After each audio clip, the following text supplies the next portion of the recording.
आपके साथ अंकिता पाल। ब्रीडिंग की शुरुआत करते हैं। जयपुर में बिड़ला सभागार में राजस्थान स्टेट ओपन स्कूल के संदर्भ केंद्रों के संस्था प्रधानों की एक दिवसीय अभिमुखीकरण कार्यशाला आयोजित की गई है, जिसे शिक्षा मंत्री मदन दिलावर ने संबोधित किया है। इस दौरान शिक्षा मंत्री ने कहा कि शिक्षा जीवन के हर क्षेत्र के लिए उपयोगी है। शिक्षा मंत्री ने कहा कि औपचारिक शिक्षा से वंचित नागरिकों को शिक्षा की मुख्यधारा से जोड़ने के हर संभव प्रयास किए गए जाएं और स्टेट ओपन स्कूल में वर्तमान में राष्ट्रीय मुक्त विद्यालय का पाठ्यक्रम संचालित है और शिक्षा मंत्री ने राज्य का अपना पाठ्यक्रम तैयार करने की आवश्यकता पर जोर दिया है। इस दौरान शिक्षा मंत्री मदन दिलावर ने स्टेट ओपन स्कूल की कक्षा 10वीं और 12वीं मार्च मई 2024 में आयोजित परीक्षा का परिणाम ऑनलाइन जारी किया गया है। उन्होंने शिक्षा 12वीं में प्रथम स्थान प्राप्त करने वाली छात्रा प्रियंका पवार को मोबाइल पर बधाई और शुभकामनाएं दी गई। साथ ही परीक्षा उत्तीर्ण करने वाले सभी परीक्षार्थियों को बधाई दी गई है।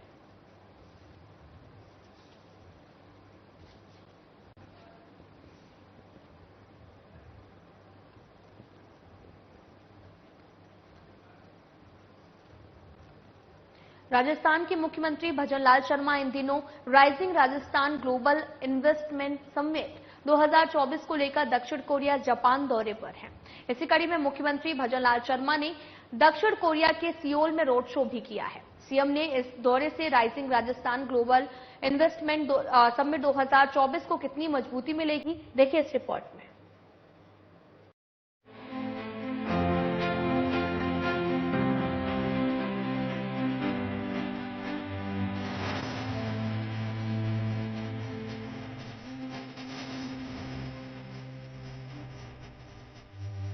राजस्थान के मुख्यमंत्री भजनलाल शर्मा इन दिनों rising Rajasthan global investment summit 2024 को लेकर दक्षिण कोरिया जापान दौरे पर हैं।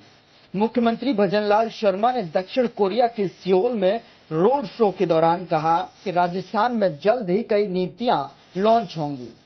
औद्योगिक नीति, निर्यात प्रोत्साहन नीति, एमएसएमई नीति और एक जिला एक उत्पाद नीति लॉन्च कर रहा है। राजस्थान निवेश प्रोत्साहन योजना के माध्यम से विशेष पैकेज और अनुदान प्रदान कर रहा है। दक्षिण कोरिया में rising Rajasthan global investment summit 2024 के रोड शो में सीएम भजनलाल शर्मा के नेतृत्व में राज्य सरकार के उच्च स्तरीय प्रतिनिधिमंडल ने भाग लिया। इस अवसर पर दक्षिण कोरियाई निवेशकों को मुख्यमंत्री ने राजस्थान में निवेश के लिए आमंत्रित किया। तो वहीं सीएम भजनलाल शर्मा ने कहा कि दक्षिण कोरिया के उद्यमियों के साथ हमारी ऐतिहासिक साझेदारी का नया अध्याय लिखा जाएगा। दिसंबर में होगा इन्वेस्टमेंट समिट का आयोजन। Rising Rajasthan global investment summit 2024 की तैयारियों के सिलसिले में राज्य सरकार देश और दुनिया के कई शहरों में इन्वेस्टर्स मीट आयोजित करने जा रही है। सीएम भजनलाल शर्मा ने सियोल में रोड शो के बाद अपने एक्स हैंडल पर लिखा कि आज दक्षिण कोरिया प्रवास के दौरान राजधानी सियोल में आयोजित राइजिंग राजस्थान इन्वेस्टमेंट समिट 2024 के अंतर्गत पर्यटन रोड शो में उपस्थित दक्षिण कोरिया और भारत के उद्योग जगत के सम्मानित प्रतिनिधियों को संबोधित किया। इस अवसर पर दक्षिण कोरिया और भारत की समृद्ध ऐतिहासिक और सांस्कृतिक विरासत का स्मरण करते हुए दोनों देशों के मध्य व्यापार और निवेश के क्षेत्र में सहयोग बढ़ाने की आवश्यकता पर बल दिया। सीएम भजनलाल शर्मा ने उद्यमियों से राजस्थान में निवेश के अवसरों का लाभ उठाने का आग्रह किया। विकसित भारत, विकसित राजस्थान के संकल्प की प्राप्ति के लिए हमारी सरकार राज्य में निवेश को प्रोत्साहित करने और उद्यमियों को सर्वोत्तम सुविधाएं प्रदान करने के लिए पूर्णतया प्रतिबद्ध है। राजस्थान निवेश को सरल बनाने के लिए प्रक्रियाओं और नीतियों में लगातार सुधार रहा है। हमारी सरकार निवेशकों की समस्याओं के समाधान और व्यापार को आसान बनाने के लिए प्रतिबद्ध है। हम कोरिया के साथ व्यापारिक संबंधों को और मजबूत करने के लिए उत्सुक हैं। आपका सहयोग हमारी साझा समृद्धि और सफलता की कुंजी है। राजस्थान जल्द ही कई नीतियां जैसे औद्योगिक नीति, निर्यात प्रोत्साहन नीति, एमएसएमई नीति और एक जिला एक उत्पाद नीति लॉन्च कर रहा है। राजस्थान निवेश प्रोत्साहन योजना के माध्यम से विशेष पैकेज और अनुदान प्रदान कर रहा है। कोरिया के उद्यमियों के साथ सीएम लिख रहे साझेदारी का नया अध्याय। राजस्थान सरकार ने 5 वर्षों में प्रदेश को $350 बिलियन की अर्थव्यवस्था बनाने का लक्ष्य निश्चित किया है और हम आपकी सक्रिय भागीदारी से निश्चित तौर पर सफल होंगे। सीएम ने कहा कि दक्षिण कोरियाई निवेशकों की सुविधा के लिए सिंगल विंडो सिस्टम की व्यवस्था की है और आप राज निवेश पोर्टल के माध्यम से राजस्थान में निवेश के लिए ऑनलाइन आवेदन कर सकते हैं। राजस्थान सरकार कोरिया के उद्यमियों के साथ न केवल निवेश की उम्मीद करती है बल्कि एक मजबूत और दीर्घकालिक साझेदारी की आकांक्षी है। सीएम ने सियोल में रखा विजन ऑफ राजस्थान। दक्षिण कोरिया की अपनी यात्रा के दूसरे दिन मुख्यमंत्री भजनलाल शर्मा ने सियोल टेक्निकल हाई स्कूल का दौरा किया, जहां उन्होंने नवाचार और रचनात्मक को बढ़ावा देने वाली छात्रों के अनुरूप शानदार पहलों को देखा और स्कूल के प्रिंसिपल जोबोक ली और स्कूल के अन्य अधिकारियों, शिक्षकों और छात्रों से मुलाकात की। मुख्यमंत्री ने स्कूल के अंदर बने एडवांस टेक्निकल सेंटर को भी देखा और छात्रों से बातचीत की। वहीं सीएम भजनलाल शर्मा ने कक्षाओं में पढ़ाई जा रही अत्यधिक उन्नत एआई तकनीक का भी अनुभव किया। इस अवसर पर बोलते हुए सीएम शर्मा ने कहा कि कौशल विकास पर ध्यान केंद्रित करना बहुत अच्छा है और इससे लोगों को रोजगार पाने और अच्छी नौकरी पाने में मदद मिलती है। इस अवसर पर मुख्यमंत्री ने ये भी कहा, राज्य में अवसरों की कमी नहीं है और स्कूल के अधिकारीगण ऐसा ही एक संस्थान राजस्थान में लगाने का विचार कर सकते हैं। आपसी संबंधों को मजबूत बनाने के लिए उन्होंने स्कूल के अधिकारियों और विद्यार्थियों को राजस्थान आने का आमंत्रण देते हुए कहा, पधारो म्यारे देश।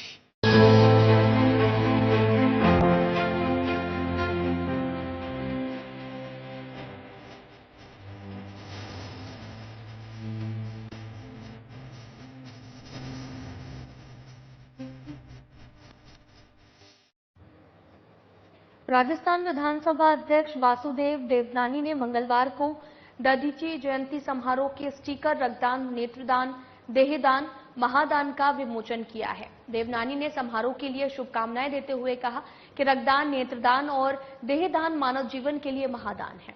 लोगों को दानवीर महर्षि दधीची के त्याग के अनुरूप मानव सेवार्थ के लिए स्वेच्छा से आगे आना चाहिए।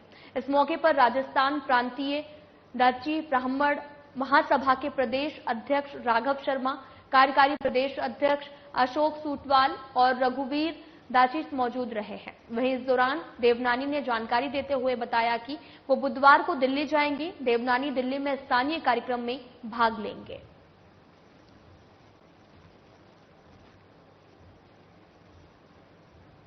धौलपुर सांसद भजनलाल जाटव ने धौलपुर पहुंचकर जलभराव वाले क्षेत्रों का दौरा किया है। सांसद ने मौके पर कई विभागों के अधिकारियों को बुलाकर लोगों को जलभराव की समस्या से निजात दिलाने के निर्देश दिए हैं। सांसद भजनलाल ने बताया कि जिन कॉलोनियों में जलभराव हुआ है वहां पर अतिक्रमण की समस्या है। इसके अलावा नगर परिषद की कई मशीन खराब पड़ी हुई हैं। उन्होंने बताया कि जब नगर परिषद के अधिकारियों से बात की गई तो उन्होंने बजट नहीं होने की बात कहते हुए अपना पल्ला भी झाड़ा है और जिसके बाद सांसद ने अधिकारियों से आपदा राहत से 1 करोड़ रुपए की राशि दिलवाने की बात कही है। सांसद ने बताया कि इस मौके पर अधिकारियों को जलभराव की समस्या से हर संभव तरीके से निजात दिलाने के निर्देश भी दिए गए हैं।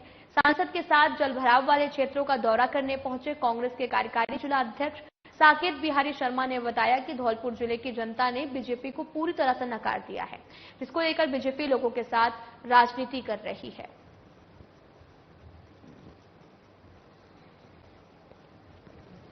निरीक्षण किया है, जो 5-7 कॉलोनी है उन कॉलोनी के अंदर जो जलभराव की समस्या है, मुख्य तौर पर देखने को मिला जो नाला है, नाला के ऊपर अतिक्रमण है। यदि अतिक्रमण हट जाएगा तो मैं कहता हूं कि पानी के बहाव के अंदर अपने आप ही पानी बहता हुआ आगे चला जाएगा। नंबर 1 तो ये हुई ये बात। और जहां ढलान वाला क्षेत्र है उस ढलान क्षेत्र से यदि पंप सेट द्वारा उस पानी को निकासी उस नाले में डाल दिया जाए तो पानी ऑटोमेटिक उन कॉलोनियों को जो जहां जल भराव है वहां से लाके पानी उसमें ड्रेनेज कर दिया जाए। जयपुर में मातृ और शिशु स्वास्थ्य सेवाओं को सुदृढ़ करने की दिशा में चिकित्सक स्वास्थ्य और परिवार कल्याण विभाग और सीआईएफएफ के बीच में एमओयू हस्ताक्षरित किया गया है। एमओयू पर चिकित्सक और स्वास्थ्य विभाग की ओर से प्रमुख शासन सचिव गायत्री राठौर और सीआईएफएफ की ओर से कार्यकारी निदेशक मंजुला सिंह ने हस्ताक्षर किए हैं। इस अवसर पर प्रमुख शासन सचिव राठौर ने कहा कि MOU से प्रदेश में मातृ और शिशु स्वास्थ्य सेवाओं को और बेहतर करने में तकनीकी सहयोग प्राप्त होगा। राज्य के परिवार नियोजन कार्यक्रम को भी मजबूत किया जा सकेगा। साथ ही मातृ और शिशु स्वास्थ्य से जुड़े सतत विकास लक्ष्यों को हासिल करने में सुगमता होगी। CIFF के माध्यम से एनीमिया से पीड़ित गर्भवती महिलाओं के लिए बेहतर उपचार विकल्प तैयार किए जाएंगे। इस 5 साल के MOU के तहत महिलाओं और बच्चों के जीवन स्तर में सुधार पर फोकस किया जाएगा।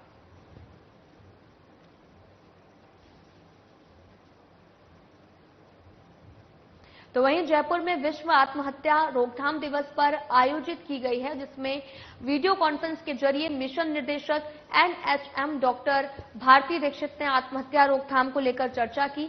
इस दौरान उन्होंने कहा कि मानसिक रोगों के कारणों की पहचान यथासंभव रोकथाम और सही उपचार के माध्यम से करने के बाद आत्महत्या और इसके कारकों में कमी लाई जा सकती है। उन्होंने कई क्षेत्रों में आवश्यकता के अनुसार आत्महत्या रोकथाम के लिए कदम उठाने पर बल दिया है। साथ ही उन्होंने आत्महत्या मुक्त राजस्थान की शपथ दिलाई और आमजन में जागरूकता के लिए तैयार किए गए पोस्टर और लघु फिल्म का विमोचन भी किया है। उन्होंने VC में प्रतिभागी मनोरोग विशेषज्ञों से चर्चा कर आत्महत्या रोकथाम के लिए सुझाव प्रस्तुत करने की भी आवश्यकता को व्यक्त किया है।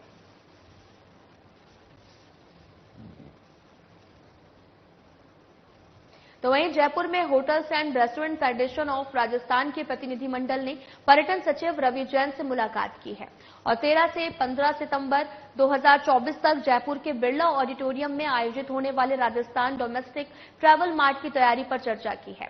पर्यटन सचिव ने आगामी इंटरनेशनल टॉप रेसा पेरिस ट्रैवल मार्ट में FHR, आपको बताते चले कि ट्रैवल मार्ट में FHTR की भागीदारी की सराहना की और कहा कि ऐसे आयोजन राजस्थान की वैश्विक पर्यटन पहचान को मजबूत करने में महत्वपूर्ण भूमिका निभाते हैं।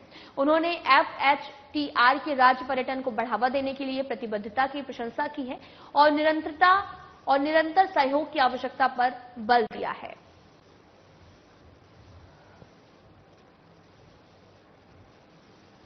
तो वहीं मध्य प्रदेश में हो रही बारिश से राजस्थान में पानी की आवक जारी है, जिसे देखते हुए बांसवाड़ा संभाग के सबसे बड़े माही बजाज सागर बांध के 10 गेट खोले गए हैं और वहीं पानी की आवक को देखते हुए गेट खुलने की आशंका जताई जा रही है। मिली जानकारी के अनुसार आपको बता दें कि बांध का जल स्तर 280.85 मीटर पर पहुंच गया है। इसकी जानकारी माही बांध अधिशासी अभियंता प्रकाश चंद रैगर ने दी है।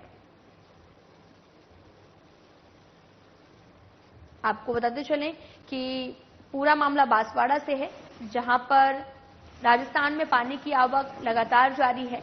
भारी बारिश से पानी की आवक जारी है और यहां पर माही बजाज सागर बांध के 10 गेटों को भी खोला गया है। पानी की आवक को देखते हुए गेट खुलने की आशंका भी पहले व्यक्त की गई थी।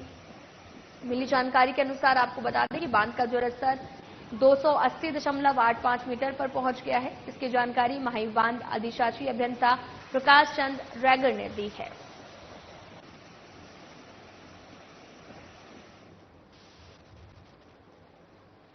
मुंडावर उपखंड क्षेत्र के समीपवर्ती ग्राम जाट भगोला से शीलगांव हरियाणा बॉर्डर को जा रहे मुख्य सड़क मार्ग, जिसमें लगभग 4 फीट तक गड्ढे बने हुए हैं, जो 24 घंटे हादसे को न्योता दे रहे हैं। लेकिन मुंडावर का PWD विभाग और प्रशासन में जिम्मेदार अधिकारी आंख बंद करके कुंभकर्णी निद्रा में सोए हुए हैं। आपको बताते चले कि जाट भगोला में से Shilgaon Bawal Haryana industries company area होने की वजह से यहां से हर रोज लगभग हजारों की संख्या में लोग अपनी रोजी रोटी के लिए इसी जोखिम भरे रास्ते से होकर गुजरते हैं, जिसे ये भी नहीं पता होता है कि कब कोई बड़ा हादसा हो जाए। लेकिन बार बार सूचना देने के बाद भी जिम्मेदार अधिकारी आंख बंद करके कुंभकर्णी निद्रा में सोए हुए हैं। सड़क के बीचों बीच लगभग 4 फुट तक के गहरे गड्ढे बने हुए हैं, जो आए दिन किसी न किसी हादसे का कारण बना हुआ है। यहाँ पर कभी भी कोई बड़ा हादसा हो सकता है, लेकिन प्रशासनिक अधिकारियों की नज़र यहाँ तक नहीं दौड़ रही है। बार बार सूचना देने के बावजूद भी पता नहीं किस कुंभकर्णी नींद में सोया हुआ है शासन प्रशासन। वहीं ग्राम पंचायत के आला अधिकारी भी इस ओर बिल्कुल ध्यान नहीं दे रहे हैं। आखिर किस बड़े हादसे का इंतजार कर रहे हैं, ग्राम पंचायत से लेकर ऊपर के प्रशासनिक अधिकारी क्यों नजरअंदाज कर रहे हैं, बार बार सूचना देने के बावजूद भी। शहर में हो रही लगातार बारिश से पूरा शहर जलमग्न हो गया है। अलवर क्षेत्र के सेंट पॉल स्कूल के बाहर पानी भर गया, जिसमें आपको बताते चले कि बच्चे स्कूल में फंस रहे हैं। उधर स्कूली बच्चों को भी अभिभावक भी परेशान हो रहे। स्थानीय लोगों ने जलभराव की सूचना प्रशासन को दी, जिसके बाद सिविल डिफेंस और एसडीआरएफ की टीम ने पहुंचकर बच्चों को रेस्क्यू किया। रस्सी बांधकर बच्चों को स्कूल से बाहर भी निकाला गया है।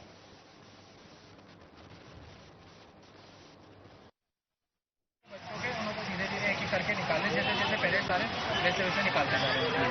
पानी फुल भरा है यहाँ बच्चों। हाँ सर, पानी है, जैसे अभिभावक आते जा रहे हैं वैसे निकालते हैं। कौन सा रोड है ये, कहाँ पर है?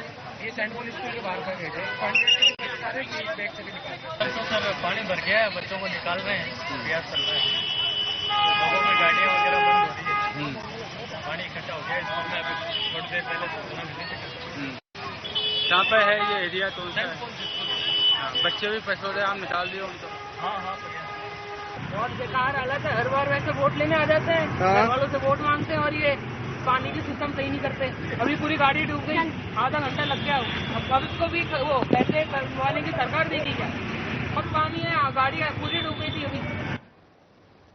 मंगलवार को अजमेर के एसटी/एससी कोर्ट की न्यायाधीश डॉक्टर रेणु श्रीवास्तव ने हत्या करने के प्रयास मामले में फैसला सुनाते हुए 10 आरोपियों को 10 साल की आपको पता चले कि 10 साल के कठोर कारावास की सजा सुनाई है। वहीं विशिष्ट लोक अभियोजक मंसूर अली ने जानकारी देते हुए बताया कि मामला 2006 का है, जिसमें गड़ायड़ा निवासी मनोज सिंह के परिवार पर 10 से 20 लोगों ने हमला कर दिया था, जिसकी शिकायत दर्ज कराई गई थी। पुष्कर थाना पुलिस ने मामले में 12 आरोपियों को गिरफ्तार किया है और न्यायालय में पेश किया गया, जो कि ट्रायल के दौरान 2 मुलाजिमों की मौत हो गई है और बचे हुए 10 मुलाजिमों को आज न्यायाधीश ने 10 साल की कठोर कारावास की सजा सुनाई है।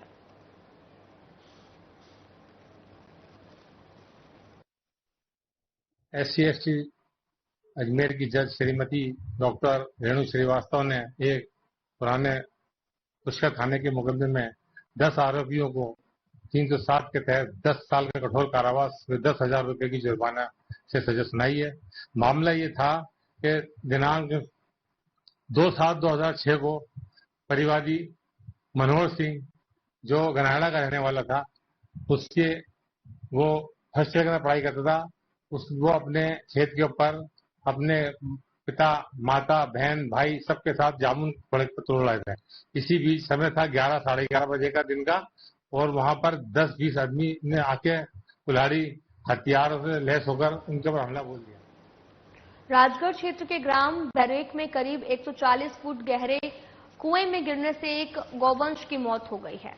सूचना पर समाजसेवी सोनू कोहली टीम के साथ मौके पर पहुंचे। सोनू कोहली ने बताया कि देर रात उन्हें पालिका अध्यक्ष सतीश दुहारिया ने सूचना दी कि गांव में बरेर में एक गौवंश कुएं में गिर गया है। सूचना पर वो टीम के साथ मौके पर पहुंचे हैं, जहां उन्होंने ग्रामीणों और टीम की सहायता से कड़ी मशक्कत कर कुएं में उतरकर गौवंश को बाहर निकाला है।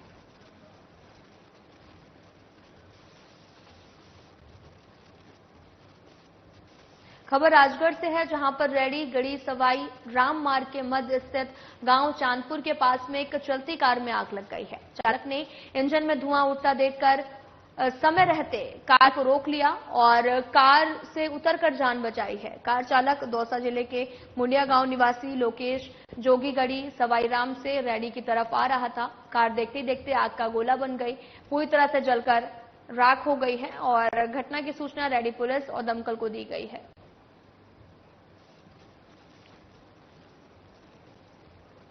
मारवाड़ जंक्शन के निकट दुदोड़ गांव में श्री 1008 प्रेमानंद जी महाराज की 38वीं वर्षगांठ हर्ष उल्लास के साथ मनाई गई है।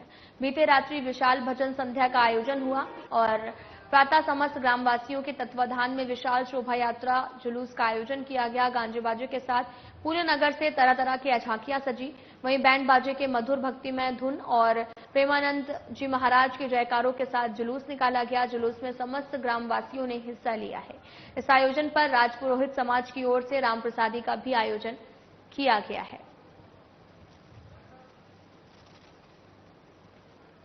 फिलहाल इस वीडियो में इतना ही। नमस्कार।